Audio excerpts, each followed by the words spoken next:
Hello.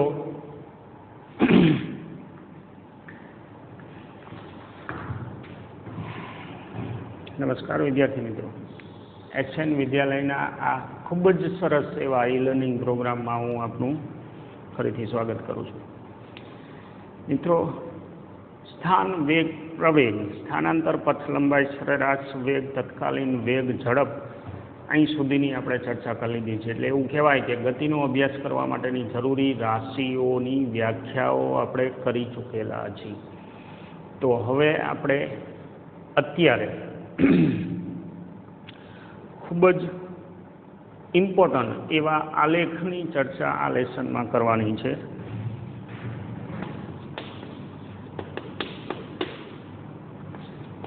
Chapter 3 અને lesson આપણું I think number જે છે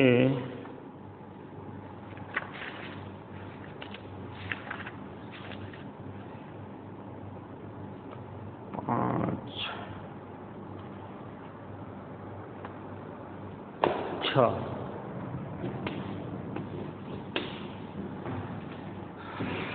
આલેખ.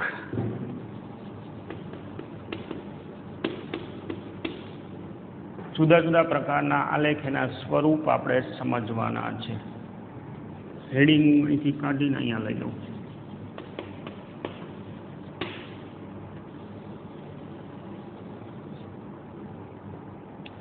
ગતિના પ્રકાર અને એને અનુરૂપ આલેખ કયા સમજવાના છે આપણે?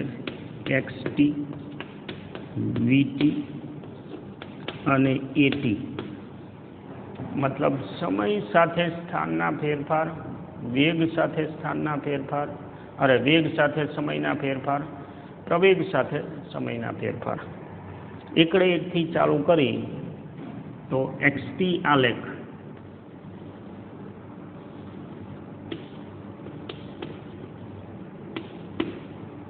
માનો કે આવો મળ્યો. સ્થાન સમય આલેખ. તો આ શું કહેવા માંગે છે? સમય પસાર થાય એમ સ્થાન બદલાતું નથી. મતલબ કે આ પદાર્થ છે એ કેવો છે? સ્થિર છે. જો સ્થિર હોય તો એનો વેગ છે એ 0 કહેવાય. બરોબર ને? એનો વેગ છે એ નથી, કારણ કે ડેલ્ટા એક્સ જ નથી, તો એનો વેગ છે એ નથી. અહીંયા આપણે વ્યાખ્યાઓ પણ મૂકી દઈએ. v is equal to delta x by delta t, પછી a is equal to delta v by delta t. આ બંને કોણ? સરેરાશ. અને અથવા v is equal to dx by dt અને a is equal to dv by dt. થોડાક ટેક્સ્ટબુકમાં જે શબ્દો આવેલા છે તમારા વાંચવામાં, જે નથી સમજાણા, એના જવાબ હવે મળી જશે. v ઇઝ ઇક્વલ ટુ 0 કહેવાય તો એનો વેગ સમય આલેખ આ જ પદાર્થ માટે મળે ના. પછી એનો પ્રવેગ સમય આલેખ મળે. વેગ જ નથી તો પછી પ્રવેગ મતલબ વેગમાં ફેરફાર, એનો કોઈ મતલબ જ નથી રહેતો. હા, માનો કે એક્સટી આલેખ છે એ આવો મળ્યો. સ્થાન સમય આલેખ સુરેખ છે. કોઈ પણ સુરેખ આલેખ આવે એટલે અહીંયા એવું કહેવાય કે આનો ઢાળ એટલે કોણ? ઊભું માપ છેદમાં આડું માપ. આપણા માટે કોણ? Delta x by delta t, જેને કહેવાય શું? વેગ. અને આ અચળ આવે સુરેખા માટે. એટલે એક્સટી આલેખ મારી પાસે માની લો કે આવો છે, સુરેખ છે, પાછો ચડતો છે. એટલે સમય પસાર થાય એમ અંતર વધે છે, પણ કારણ કે એ સુરેખ છે એટલે સરખા સમયગાળામાં સરખું અંતર કાપશે. શું કામ? તો કે આ સુરેખાનો ઢાળ એટલે delta x by delta t. અને કોઈ પણ સુરેખાનો ઢાળ અચળ જ હોય, મતલબ આ અચળ હોય, તો આ ગતિ જે છે એને શું કહીશું આપણે? નિયમિત ગતિ કહેશું.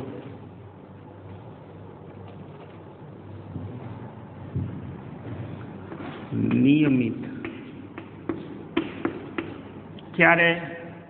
સુરેખ મળે તમને xt આલેખ તો હવે નિયમિત છે બીજું સમય પસાર થાય એમ અંતર વધે છે તો ડેલ્ટા એક્સ જે છે એ ધન આવશે તો આવા કેસમાં વી ધન કહેવાય ક્યારે તો કે તમારો જે આલેખ છે એ ચડતો છે સુરેખ તો ખરો પણ ચડતો છે માનો કે આ ત્રણેય વસ્તુ આપણે ચર્ચા કરેલી હતી xt આલેખ જે છે એ ઉતરતો છે એટલે સુરેખ તો છે જ ઢાળ એનો અચળ તો આવશે જ મતલબ આ તો છે જ પણ અહીંયા વી જે છે એ ઋણ આવશે વેગની દિશા ઊંધી હશે કારણ કે સમય પસાર થાય એમ એક્સ ઘટે છે એટલે આનો ઢાળ ઋણ હશે આનો ઢાળ ધન આનો ઢાળ એટલે વેગ ધન ચડતો આલેખ હોય તો ઉતરતો આલેખ હોય તો ઢાળ ઋણ ગતિ બંને નિયમિત કહેવાય ધ્યાનમાં રાખજો હવે આ જ કિસ્સાને અનુરૂપ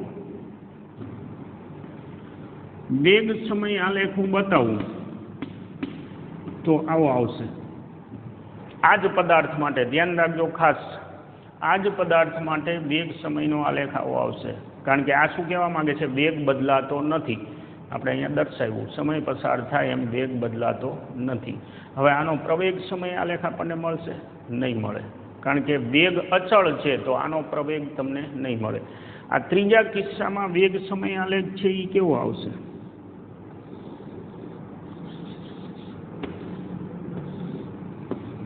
વેગ સમય આલેખ હવે આ જે છે એ વેગ કેવો છે ઋણ તો મારે એને નીચે દોરવો પડે અચળ તો છે જ જુઓ કારણ કે સુરેખ છે xt આલેખ સુરેખ તો વેગ અચળ પણ વેગ છે ઋણ શું કામ તો કે xt આલેખ ઉતરતો સુરેખ છે શબ્દો બધા ધ્યાનમાં રાખજો યાદ રાખજો હવે આના માટે પ્રવેગ મને મળશે ના ઓકે હવે આપણે એક કામ કરી માનો કે મેં વેગ સમય આલેખ છે એ આવો દોર્યો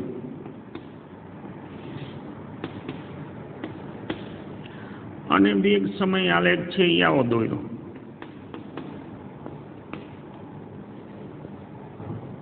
હવે આ શું કહેવા માંગે છે તો કે વેગ સમય આલેખ છે એ ચડતો સુરેખ છે અને કોઈ પણ સુરેખા હોય તો એનો ઢાળ અચળ આવે આ ફાઇનલ હવે આનો ઢાળ એટલે કોણ ઊભું માપ છેદમાં આડું માપ ઊભું માપ એટલે આપણા માટે કોણ ડેલ્ટા વી અને આડું માપ એટલે કોણ ડેલ્ટા ટી અને આ રાશિને શું કહેવાય પ્રવેગ મતલબ કે આનો પ્રવેગ અચળ છે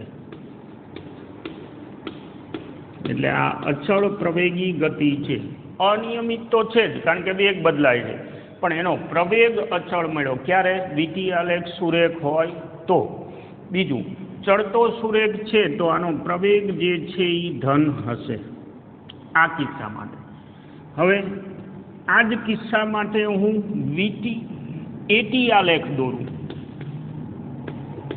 તો જુઓ તો આવો આવશે જેનો વેગ સમય આલેખ ચડતો સુરેખ છે એનો પ્રવેગ સમય આલેખ આવો આવશે કારણ કે આ શું કહેવા માંગે છે પ્રવેગ સમય સાથે બદલાતો નથી તો સીધી વાત છે પ્રવેગ અચળ હોય તો મારે એને આ રીતે દર્શાવવો પડે હવે અહીંયા આવી આ કોણ છે ઉતરતો સુરેખ છે સુરેખ છે ઉતરતો એટલે આનો ઢાળ છે એ અચળ હોય પણ ઢાળ તમે ગણશો તો પછીનું માપ જે છે એ પહેલાંના માપ કરતાં ઓછું આવશે અને પરિણામે આ રાશિ જે છે એ ઋણ આવશે તો આનો પ્રવેગ ઋણ હોય મતલબ કે આને પ્રતિપ્રવેગી કહેવાય અચળ તો છે જ પણ પ્રતિપ્રવેગી શું કામ તો કે વેગ સમય જાય એમ ઘટે છે હવે એ વખતે પ્રવેગની દિશા ઋણ છે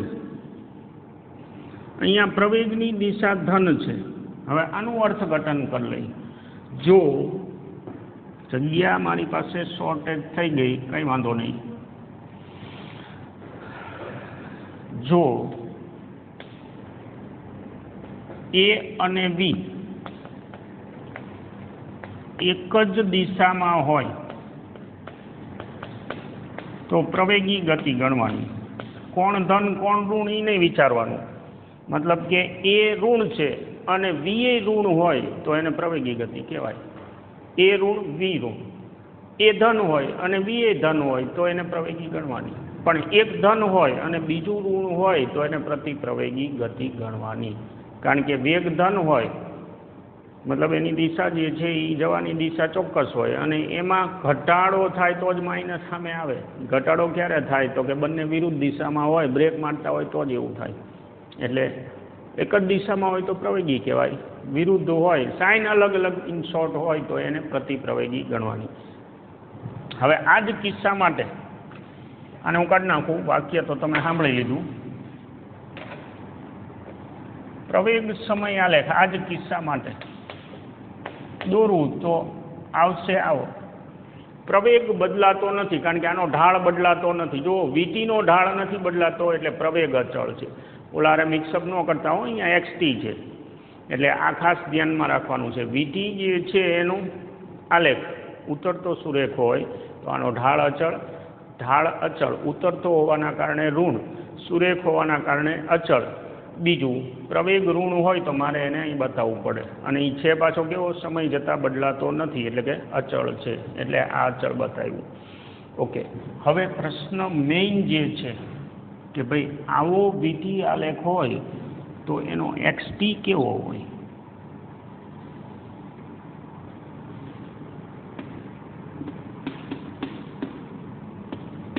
અંતર સમય આલેખ જો તો વેગ બદલાય છે, હા, ગતિનો પ્રકાર કેવો છે, અનિયમિત છે, તો પછી એક્સટી આલેખ સુરેખ તો ન જ હોય. વાક્યો ધ્યાનમાં રાખજો. વેગ બદલાય છે, હા, તો ગતિ અનિયમિત છે. ગતિ જો અનિયમિત હોય તો એક્સટી આલેખ સુરેખ તો નહીં હોય, વક્ર હશે. હવે જો વક્ર હોય તો બે ટાઈપના વક્ર થાય, એક ચડતો અને એક ઉતરતો. તો એ બેમાંથી કયો? તો હવે આ કોણ છે? પિકઅપ વાળી ગાડી છે, બરાબર ને? ઢાળ અચળ છે અને વેગ વધે છે, મતલબ હોઈ થાય છે. હવે જો એવું થતું હોય તો પહેલાં જે અંતર કપાય એના કરતાં પછી અંતર જાજુ કપાય કારણ કે લીવર દબાવ્યું છે, પ્રવેગી ગતિ છે. એટલે આલેખ આવો આવશે, એટલે કે વળાંક આમ આવશે. બીજો જે કિસ્સો છે એક્સટીનો, આમાં શું થાય છે? સમય જાય એમ વેગ ઘટે છે. વેગ ઘટે છે એટલે મતલબ શું? બ્રેક મારી છે. હવે બ્રેક મારે તો વાહન પાછું નથી આવવાનું એ આપણને ખબર છે, બરાબર ને? તમે પોતે બ્રેક મારો શું થાય? વાહન પાછું પડી જાય? ના, પણ એની ઝડપ ધીમી પડે છે. મતલબ પહેલાં જે અંતર કાપ્યું એના કરતાં પછી અંતર ઓછું કાપશે. મતલબ કે આનો ઢાળ ઘટતો જશે, આ ઢાળ વધે રાખે, અચળ નહીં હોય. અચળ કોનો હોય? ખાલી સુરેખાનો. અને અહીંયા સુરેખ નહીં હોય. શું કામ? તો કે વીટી જે છે એ આવો છે, અહીંયા ઢાળ વધે રાખે અને અહીંયા ઢાળ ઘટે. એટલે તમે જુઓ સરખા સમયગાળામાં પહેલાં જે અંતર કપાણું હોય એના કરતાં પછી અંતર ઓછું કપાય. એટલે એ વખતે વક્રતા આમ આવે એક્સટીની. હવે તમારે આ ત્રણેય કમ્પેરિઝન યાદ રાખવાની. ત્રણમાંથી ગમે તે એક વસ્તુ તમને આપે એટલે તમારે અહીંયા નિદાન કરી નાખવાનું કે આ કોણ છે. બીજું, આલેખ શેનો છે, કોનો છે એ પહેલાં જોવાનું. એક્સટી, વીટી, એટી, કારણ કે સીધું તમને આપી દે એના ઉપરથી આપણે નીકળી નથી પડવાનું. એટલે ટૂંકમાં વેગ સમયનો આલેખ છે, પ્રવેગ સમયનો આલેખ છે અથવા સ્થાન સમયનો છે. તો આ દરેક પ્રકાર મેં બતાવ્યા કે ભાઈ ફરીથી એકવાર જોઈ લઈ. જો સ્થાન સમય આલેખ સમસ્થિતિ જો હોય તો આ પદાર્થ સ્થિર છે એવું કહેવાય. એની સાથે આ જ સ્વભાવ જો વેગ સમયનો હોય, અહીંયા છે એવો જ આકાર, તો આ પદાર્થ સ્થિર નથી. આ પદાર્થનો વેગ બદલાતો નથી, મતલબ લીવર પકડીને બેઠો છે. અંતર તો કપાય એટલે એનું અંતર વધશે. જો બાજુમાં આલેખ. હવે એ જ રીતે જો અંતર ઘટતું હોય તો પદાર્થ જવાને બદલે પાછો આવતો હોય. બીજો કંઈ ફેર નથી આ બેમાં. પણ પિકઅપવાળી ગાડી અને બ્રેકવાળી ગાડી છે એમાં ખાસ ધ્યાનમાં રાખવાનું છે કે તમે લીવર આપો એટલે વેગ વધે. એ લીવર આપવાની પ્રક્રિયા તમારી એક ધારી હોય, મતલબ દર સેકન્ડે વેગમાં 2 મીટરનો આમતા હુઈ એવું કરો એમ નહીં, તો પાછો આ વક્ર આવે.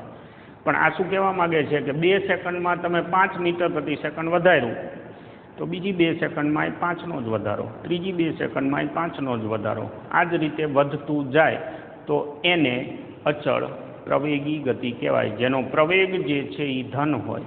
અને એ કિસ્સા માટે પ્રવેગનો સમય સાથેનો આલેખ આવો આવે તો જ એને અચળ પ્રવેગી કહેવાય. પ્રવેગ ધન હશે તો વેગ વધશે. આલેખ કેવો હશે? વીટી આલેખ ચડતો સુરેખ, તો એક્સટી વક્ર આવશે. પણ એક્સટીનો વક્ર કેવો હશે? તો કે એનો ઢાળ જે છે, ઢાળ એટલે આપણે જે સમજી છીએ કે ભાઈ ઢાળ, તો એ વધતો જ હશે, એટલે એનો આલેખ છે આમ નમશે, એક્સટી આલેખ. હવે એની સામે જો વીટી આ છે તો ઉતરતો સુરેખ છે. સુરેખ છે એટલે પ્રવેગ અચળ કહેવાય, પણ કારણ કે વેગ ઘટે છે એટલે એને પ્રતિપ્રવેગ કહેવાય. બીજું, પ્રતિપ્રવેગ છે એ સુરેખ હોવાના કારણે અચળ છે, તો એનો એટી આલેખ આવો આવે. પ્રવેગ ઋણ છે એટલે આપણે એને નીચે બતાવ્યો છે. બીજું, વેગમાં ઘટાડો થાય છે એટલે કપાતું અંતર પ્રારંભિક સમયગાળામાં જે હોય એના કરતાં પછીના સમયગાળામાં ઓછું થાય. અને જો એ ઓછું થાય તો ઢાળ જે છે એ એક્સટીનો ઉતરતો થાય, અંતર ઓછું કપાતું જાય, એટલે આ ઢાળ આવો હોય. એટલે વક્રતા એવું કહેવાય. પ્રવેગી ગતિને, વાક્ય ધ્યાનમાં રાખજો, પ્રવેગી ગતિને આલેખ એક્સટી આલેખની વક્રતા સાથે સીધો સંબંધ છે. પ્રવેગી ગતિને એક્સટી આલેખની વક્રતા સાથે સીધો સંબંધ છે. વક્ર ઉપર તરફ હોય ત્યારે પ્રવેગી કહેવાય. કોણ? એક્સટી આલેખની વાત થાય છે. એક્સટી આલેખની વક્રતા ઉપર તરફ હોય ત્યારે પ્રવેગી ગતિ કહેવાય. એક્સટી આલેખની વક્રતા નીચે તરફ હોય એ વખતે પ્રતિપ્રવેગી ગતિ કહેવાય. બીજું, આ આખી જ પ્રક્રિયામાં કોઈ પણ ફેરફાર જે છે એ શાર્પ નહીં હોય. મતલબ તમે જે કાંઈ વક્રો અંદર દોરો એ બધા જ વક્રો છે એ સ્મૂધ હશે. વક્રતા જે છે એ એની સ્મૂધ હશે, મતલબ કે અંદર શાર્પ પોઈન્ટ આવા ન આવે.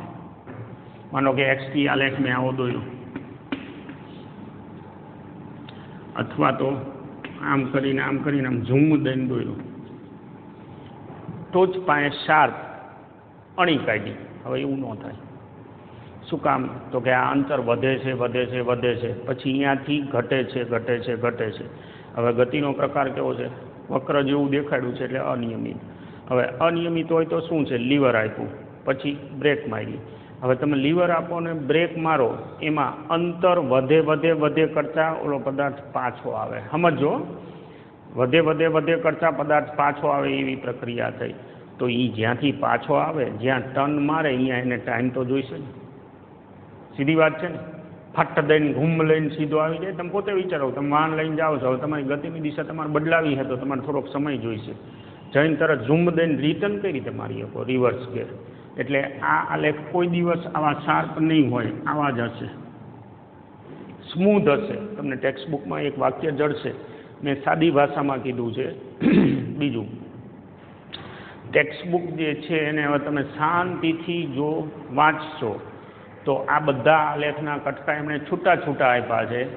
તમને સરળતા રહે. તમારે આ બધા આલેખ વિડીયો જોતા ઉતારી નાખવાના છે.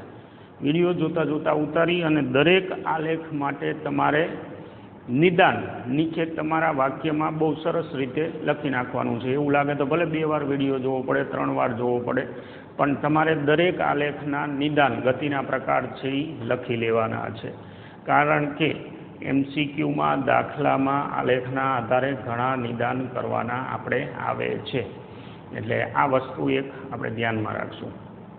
બીજું, કોઈ પણ સુરેખ આલેખ હોય, હવે આ ખાસ ધ્યાન રાખજો, કોઈ પણ સુરેખ આલેખ હોય તો એનું ગણિત આવા જ પ્રકારનું હશે. y = mx + c પ્રકાર.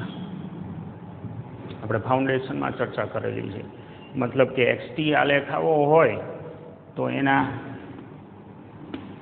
સૂત્ર આવા ટાઈપના હશે, 4t કે એવું કંઈક, 10t કે એવું કંઈક. હવે એમાં પાછળ અચળ આંકડો હોય પણ ખરો અને ન પણ હોય. ક્યારે હોય? અહીંયા હું બતાવું.